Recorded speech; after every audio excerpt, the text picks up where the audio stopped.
Maraming kaalyado ang mga Aguilar. Okay?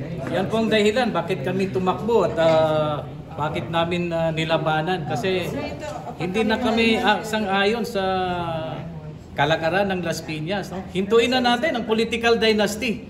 Yan ang nagpapahirap sa Pilipinas. Hanggat nandyan ang political dynasty, sigurado ako walang asenso ang Pilipinas.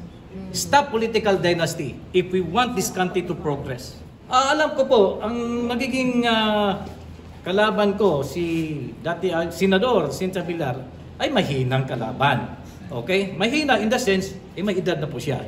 Samantalang ito ang boses ng kabataan at ito ang magbabago ng mukha ng Las Piñas. At ito ang magbibigay boses para mapabago natin ang pamamalakad sa politika at mapahinto na rin natin, again, ang political dynasty sa ating bansa.